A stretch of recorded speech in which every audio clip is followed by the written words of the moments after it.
I first started using when I was 13 years old. Meth was my drug of choice. Right away I started my criminal behavior and started going in and out of juvenile hall. At the age of 16, I met my boyfriend and right away we moved in together. At 17, I ended up pregnant, and because I was so deep in my addiction, I continued my drug use until the day I delivered her. I got lucky, nothing was wrong with her, and CPS gave me a voluntary case. I barely skated by, the whole time lying to them, myself, and family, because I was still in my addiction. The following year, I gave birth to my second daughter, who was a preemie, and I was lucky she lived. At this point, CPS removed my children and placed them with their paternal grandparents. When my second daughter was 2 months old, I got pregnant with my third daughter, whom I got clean with at 4 months. I gave birth to her clean and sober, but due to the sibling protocol law, they removed her as well. I continued to stay sober, doing outpatient and doing my services to get her back. Then, 1 month before they were completed, my grandmother passed away, suddenly, and I relapsed. I went into a self-destructive mode. 1 month later, I came to jail for the first time. The next day, I got bailed out. 4 days later, I came back on a new charge. I did 2.5 months, and while here, they served me with papers terminating my parental rights. I got out and didn't do anything I was supposed to. I came back 3 months later. Thanks to the grace of God, because when I got here, they told me I was 3 months pregnant with my fourth child.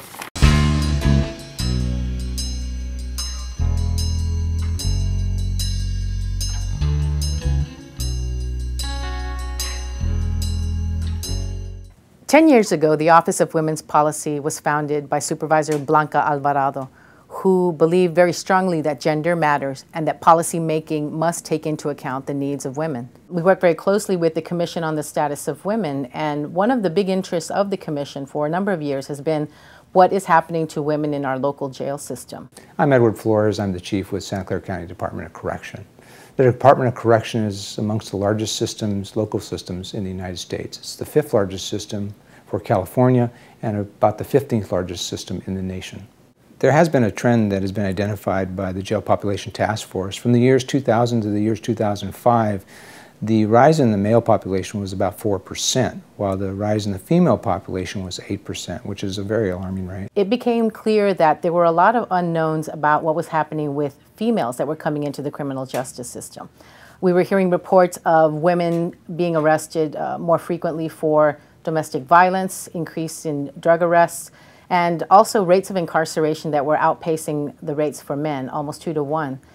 We set about to look at what programs and services exist, what women's experiences were in these programs, and what women believe they need in order to leave jail and not return. As part of this process, we use gender analysis, which is a very effective tool to look at how policies, institutions, and systems respond to the needs of women. The Gender Analysis Report was truly a collaborative effort.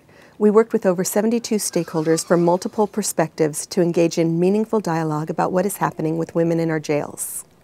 Working with researchers from Stanford University, Santa Clara University, and the University of Missouri, we held 8 focus groups, interviewed staff, and conducted a survey of 346 female inmates. The commission was engaged early on in the gender analysis, and I was invited to go to one of the focus groups, which was very engaging for me because I had an opportunity to really see these women and to understand what it was that they needed. There were on-site tours of both the men's and women's facilities at Elmwood, and we participated in several of the programs and services available for women, including RCP, Regimented Correction Program.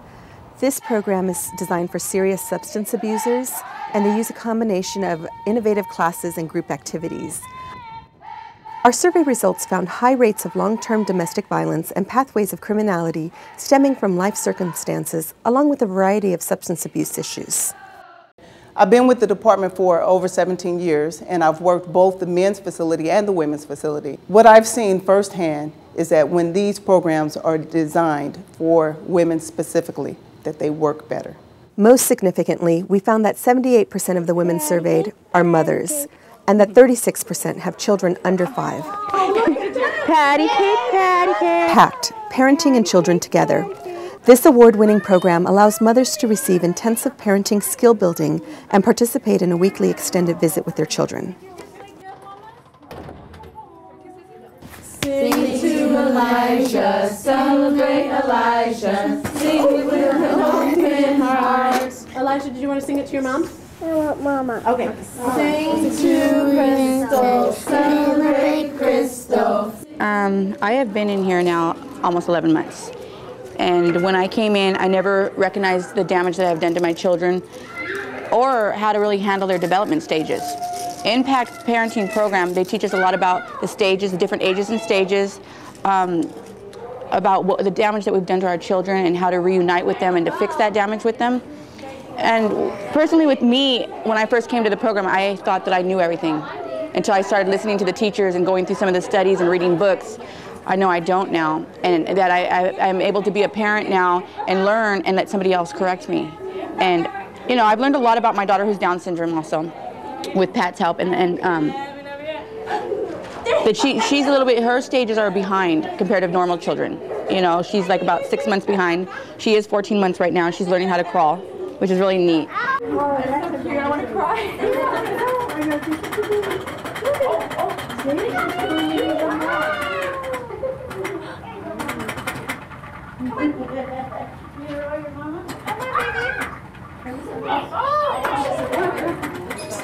Will everybody stand for the graduates, please? Artemis is a comprehensive substance abuse program for women who are pregnant or have young children. My Story provides substance abuse education with a strong focus on aftercare support groups. Our survey shows that 35% of the women at Elmwood have not completed high school. So for many of the women who graduate from Artemis and My Story, it's the first time they've worn a cap and gown. The book drive came up through the gender analysis and the visits to the jail, and we got to see where they live and we got to see the library. And one of the things that we noticed while we were there was that they really didn't have a lot of access to books. Well, over 7,300 books were donated for our female inmates, and now instead of the books being exclusively provided in the libraries, they were now going to be provided in their individual housing units. I think one of the most significant things that we learned in this project is that there are so many individuals who are supporting these women and sending a message that they should never give up. And I think that's something that holds true for the County of Santa Clara as well.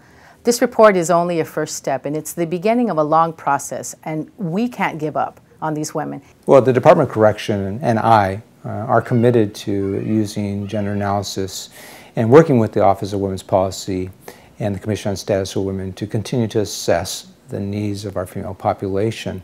So we will continue to work together to ensure that we're being responsive and providing for those needs. So this time around, I'm looking at this with an open mind. I need my recovery first for me and second for my children. Artemis has taught me that there is a better way of life, and all I have to do is live life on life's terms, which is a much easier way to live anyways. I've learned that pretty much everything is fixable, and all I have to do is apply the tools I've learned here in Artemis. So don't be afraid to face the world against all odds. Keep the dream alive, don't let it die. It's something deep inside, keeps inspiring you to try. Don't stop and never give up. Don't ever give up on you. Don't give up.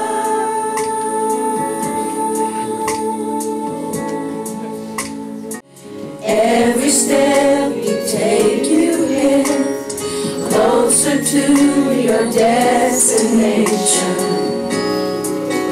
You can feel it now. Don't you know you're almost there?